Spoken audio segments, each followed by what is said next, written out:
Hello everyone, welcome to my channel share with Ashok. Friends, आज हम bank promotion exam में एक और एजुकेशन लोन स्कीम पढ़ेंगे जिसका नाम है CSIS, है ना।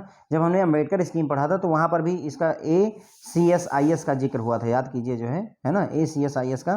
तो उसी तरीके से CSIS स्कीम है, तो इसका फुल फॉर्म होता है central scheme to provide interest subsidy, है ना।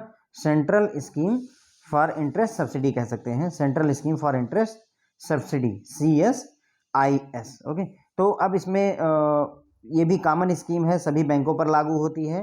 तो पहला है कौन सी मिनिस्ट्री इसको देखती है, तो ministry of human resource development, MOHRD। Okay, ministry of human resource development इसकी नोडल मिनिस्ट्री है, कह सकते हैं। जो नोडल बैंक है वो केनरा बैंक है। इस स्कीम का भी नोडल बैंक कौन सा है, केनरा बैंक है। इसमें education loan for professional education in India. तो पहली बात ये याद रखिएगा कि ये जो है अपने देश में अगर कोई कोर्स करना है, प्रोफेशनल कोर्स करना है, तो उसको कवर करती है ये स्कीम। क्लियर हो गया फ्रेंड। तो हमारे पहली बात तो एजुकेशन लोन मिलेगा आपको, लेकिन इंडिया में कोई प्रोफेशनल कोर्स करना है तब उसके लिए मिलेगा, सभी स्टूडेंट के लिए नहीं है। केवल EWS, economically weaker section student के लिए ये स्कीम अवेलेबल है, इकोनॉमिकली वीकर सेक्शन स्टूडेंट्स के लिए अवेलेबल होती है।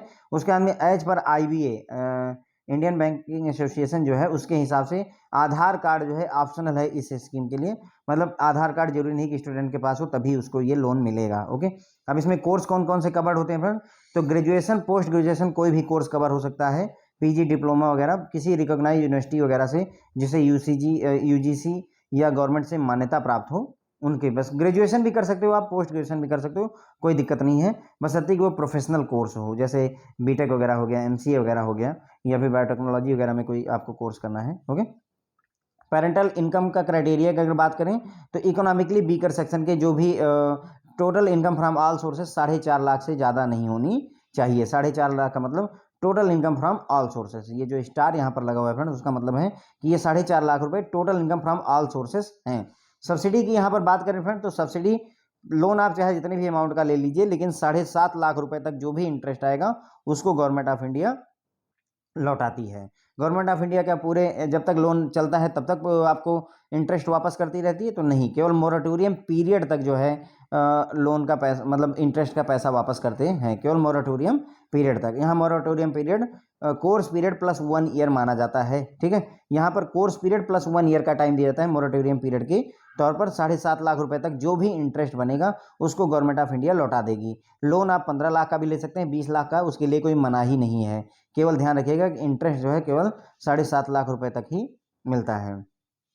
उसके बाद में interest subsidy shall be available to eligible student only once either for undergraduate degree और postgraduate degree diploma in India. अब ध्यान रखिएगा, चूंकि इसमें मतलब ग्रेजुएशन भी कवर करते हैं और पोस्ट ग्रेजुएशन भी कवर करते हैं, तो स्टूडेंट को सिर्फ एक ही बार बेनिफिट मिलेगा, चाहे वो अंडर ग्रेजुएट डिग्री करना चाहता है या पोस्ट ग्रेजुएट डिग्री करना चाहता है, उसी केस में किसी एक केस में ले सकता है। ऐसा नहीं है कि आपने BTech करने के लिए भी ले लिया इस स्कीम का फायदा और MTech करने के लिए नहीं ले पाएंगे, यानी दोनों में से किसी एक के लिए, चाहे BTech करने के लिए ले लीजिए, चाहे MTech करने के लिए आप इसका फायदा ले सकते हैं। तो इंटरेस्ट सब्सिडी सिर्फ एक ही बार मिलेगी स्टूडेंट को, चाहे ग्रेजुएशन के लिए ले ले चाहे पोस्ट ग्रेजुएशन के लिए ले ले, ठीक है। टोटल इनकम का कॉन्सेप्ट हम पिछले लेक्चर में भी समझ चुके हैं। कौन सी स्कीम थी, हमने पढ़ा था पढ़ो प्रदेश के बारे में। तो वहां पर हमने देखा था कि सारे सोर्सेस से उसकी जो इनकम होनी चाहिए, एम्प्लॉयड कैंडिडेट है तो उसकी टोटल इनकम, अनएम्प्लॉयड कैंडिडेट है तो उसके पेरेंट्स की टोटल इनकम, और उसकी इनकम मिलाकर के 4.5 लाख रुपए पर एनम से ज़्यादा नहीं होनी चाहिए, ठीक है। तो अब इसमें जो आपसे पूछा जा सकता है फ्रेंड, तो पहली बात तो ये central scheme for interest subsidy, ठीक है। तो ध्यान रखिएगा, इसका फुल फॉर्म याद रखिएगा, central scheme for interest subsidy होता है। कौन सी मिनिस्ट्री इसको देखती है, मिनिस्ट्री ऑफ ह्यूमन रिसोर्स देखती है। नोडल बैंक कौन सा है, इसमें कई बार जो है मिनिस्ट्री ऑफ एजुकेशन का भी जिक्र होता है, मिनिस्ट्री ऑफ एजुकेशन का भी जिक्र होता है, ध्यान रखिएगा। तो उसके बाद में नोडल बैंक कौन सा है, केनरा बैंक। सभी जितने भी हमने अभी पढ़े, पढ़ो प्रदेश हो गया, डॉक्टर अंबेडकर स्कीम हो गई, या फिर जो है CSIS पढ़ रहे हैं, इन सभी में नोडल बैंक कौन सा है, केनरा बैंक ही है, ठीक है। उसके बाद में ये प्रोफेशनल कोर्स किया जा सकता है, इससे प्रोफेशनल एजुकेशन ली जा सकती है। कहाँ पर, हमारे देश में।